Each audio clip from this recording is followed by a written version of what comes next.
पाठ 16 नैनीताल की यात्रा। मैं बहुत दिनों से नैनीताल भ्रमण की कामना कर रही थी। मैं सोचती रहती थी कि न जाने कब मुझे यह सुअवसर मिलेगा। इस वर्ष ग्रीष्मावकाश में मेरी यह मनोकामना पूरी हो गई। 10 मई को मैं अपने माता पिता व भाई के साथ रानीखेत एक्सप्रेस द्वारा नैनीताल के लिए रवाना हुई। सुबह 6:15 पर रेल काठगोदाम पहुंची। हम यहाँ उतरे क्योंकि यही नैनीताल का निकटतम रेलवे स्टेशन है। आगे की 35 किलोमीटर की यात्रा हमने बस द्वारा की।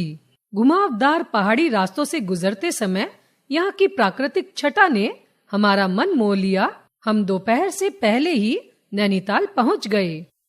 नैनीताल समुद्र तल से 1938 मीटर की ऊंचाई पर बसा है। इसे एक ओर झीलों ने घेर रखा है तो दूसरी ओर यह पहाड़ियों से घिरा है। इस स्थान की खोज सन 1841 में पहली बार पी बैरन नामक अंग्रेज ने की थी।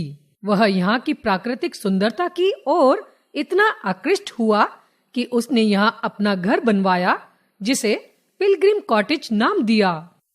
धीरे धीरे इस शहर का विकास हुआ। हम माल रोड पर स्थित एक होटल में ठहरे। माल रोड नैनीताल शहर के बीचों बीच स्थित नैनी झील के 2 छोरों को जोड़ने वाली सड़क है। इस झील के ऊपरी छोर को तल्ली ताल या निचले छोर को मल्ली ताल के नाम से जाना जाता है। हमने झील में नौका विहार का आनंद लिया। माल रोड पर पैदल घूमने का अपना अलग ही मजा है।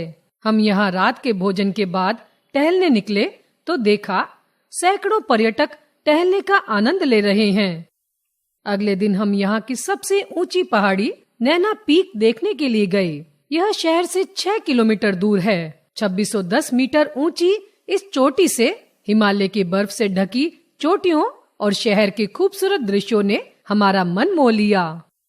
दोपहर के खाने के बाद हम हनुमानगढ़ी गए। यहाँ मंदिर के दर्शन के साथ साथ सूर्यास्त का सुंदर दृश्य भी देखा। यहाँ का चिड़ियाघर अलग अलग प्रजातियों के जंगली प्राणियों के लिए प्रसिद्ध है। हमने यहाँ साइबेरियन टाइगर्स, हिमालय क्षेत्र के हिरण, पहाड़ी चीते जैसे दुर्लभ जातियों के जानवर देखे। अगले दिन सुबह हम भीमताल घूमने के लिए गए। यह एक बहुत खूबसूरत झील है जो नैनीताल से 22 किलोमीटर दूरी पर स्थित है। यहाँ का पूरा क्षेत्र शांत और प्रदूषण रहित है। इस ताल का नाम पांडवों के एक भाई भीम और उसकी पत्नी हिडिंबा की कथा के आधार पर रखा गया है। यहाँ का मुख्य आकर्षण है पत्ते जैसी हरे रंग की झील। यहाँ घोड़े पर बैठकर झील का चक्कर लगाने और झील में नौका की सैर करने के आनंद को कभी नहीं भुलाया जा सकता।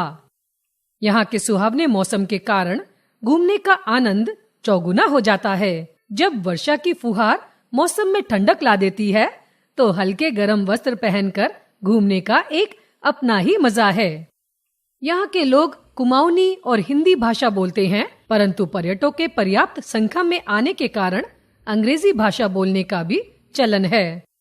यहाँ के प्राकृतिक सौंदर्य और सुहावने मौसम के आनंद में एक सप्ताह कैसे बीत गया पता ही नहीं चला। हम वहाँ से 17 मई को दिल्ली वापस आ गए, परंतु वहाँ के दृश्य मुझे सदैव स्मरण रहेंगे और मेरा मन फिर से वहाँ जाने के लिए लालायित रहेगा।